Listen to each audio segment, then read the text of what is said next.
一个15、16岁蓬头垢面的邋遢少年，竟能一刀劈开马身，更是达到了以气运刀、人刀合一的最高境界。所有人都不信，包括他自己。少年名叫孩哥，腿上标志性的绑着2把刀。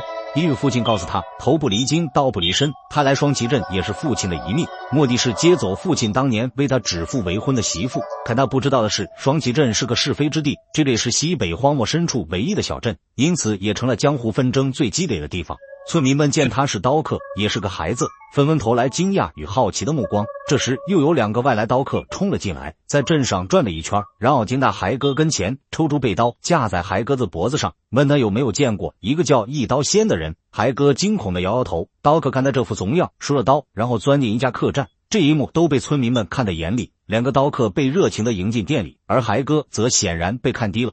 孩哥找了一村民说明了来意，父亲临终前只告诉他媳妇屁股上有个痣，老丈人是个瘸子，可老头说镇上没有这样一个人。晚上，孩哥来到客栈敲门，看门的好妹见他蓬头垢面，以为是个乞丐，绑得拒之门外。孩哥不善言辞，只能露宿街头。第二天早上，好妹出门踩到一人被绊倒在地，孩哥惊醒拔地而起，好妹看到是昨晚的脏麻，顿时大哭起来。窝里瘸子以为是女儿受了欺负，拿起一根棍子就打。看着一瘸一拐走来的瘸子，孩哥瞬间跪在地上给战地磕头了。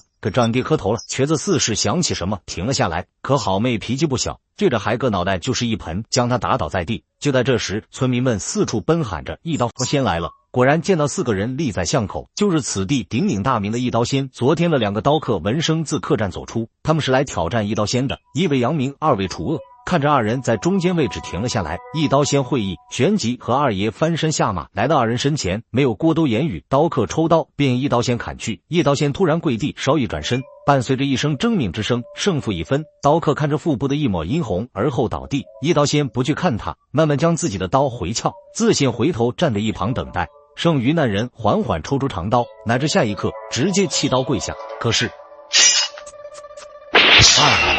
这就是江湖，没有什么点到为止，只有计分高下，也决生死。见到这一幕，已经起身的孩哥眼中有了一丝异样。孩哥以瘸子相认，原来孩哥父亲就是赫赫有名的关西无极刀。瘸子之前是父亲手下的一名刀客，在一场刀战中伤了腿，是他父亲相救才活了下来。也是那时候双方定下了娃娃亲。可是今非昔比，孩哥父亲已经过世，看他蓬头垢面还是个软蛋，瘸子便生了反悔之心。他实在不放心将自己女儿许配给一个没什么本事的孤儿，但又不忍心将当年大哥的儿子直接赶走，就把他当成伙计留了下来，对外宣称是远房的侄子。哪曾想孩哥笨手笨脚，连杂活都不会，惹得父女俩更是看不起他了。不过孩哥没有过多情绪，只是一如既往的沉默。直到一天晚上，孩哥正在房中练着子时净身功，他背光而坐，双目微闭，偷看到这一幕的瘸子不屑冷哼，想帮孩子装模作样。第二天，瘸子看他啥都不会，不是个事儿，就把孩哥喊到后院，要教他屠宰的手艺。随后提起斧子率先示范，可一斧子下去就砍了一点点。正当他费力的要砍第2下时，孩哥打断他说自己想试试。他来到马身正中，闭目运气，借着刀自动飞入手。看着这一幕，门口的好妹瞬间被震惊，而瘸子则被打脸，扔下斧头扭头就走。但不得不说，漏了这一手，瘸子妇女对他改观不少。晚上吃饭时，2个孩子逐渐有了欢声笑语，白天2人也一起出去放马。当孩哥问好妹屁股上是否有痣时，好妹会羞涩地跑开。晚上趁好妹洗澡，孩哥这个直男非要看看人家屁股是否有痣，结果门板倒下，被瘸子一顿毒打。好妹看到竟主动过来求情，瘸子这才知道好妹对孩哥从之前的厌恶已经变得喜欢了。就这样，孩哥慢慢得到了父女俩的认可。可是有一天，刀客2爷来到客栈吃饭，他早又盯上瘸子的女儿。酒足饭饱之后，他支开瘸子，跑到屋内把好妹抱出来，竟要当众行那强迫之事。及那时刻敢怒不敢言，只是小声嘀咕这家丫头要遭殃了。瘸子闻声赶来，却被手下拦下。正在绝望之时，后腰单未莽的孩哥冲了进来，别动他！2爷雅兴被搅和，见对方只是个半大孩子，拿起刀一步步逼向孩哥，又见孩哥不敢拔刀，上来就是一通大嘴巴。孩哥没有退缩，他是我媳妇儿。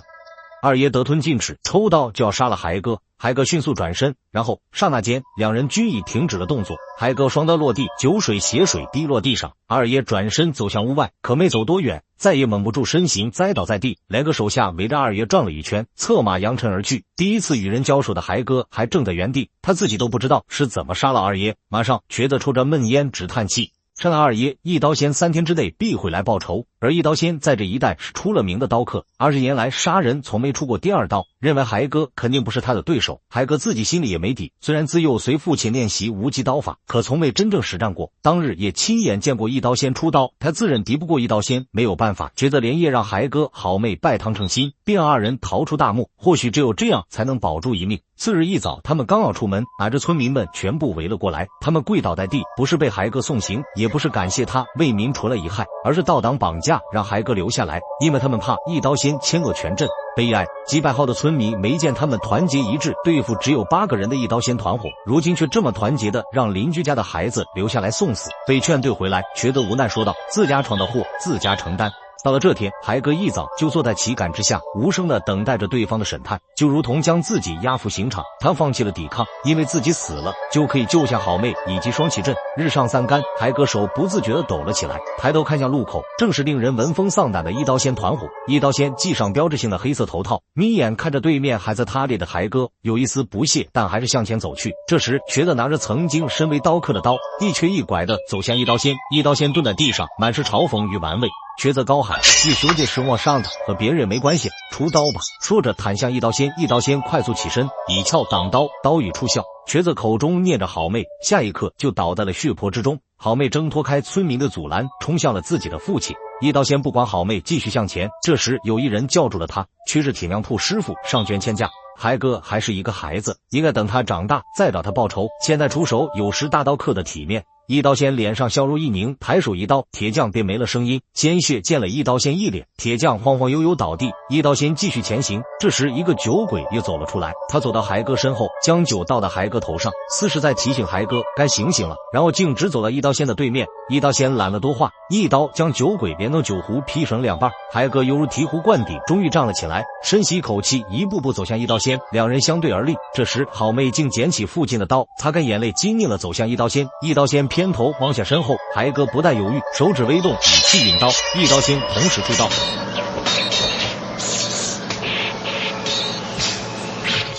烟尘过后，孩哥头上鲜血流下，一刀仙摘下头套，开口说话：“你跟谁学的刀法？”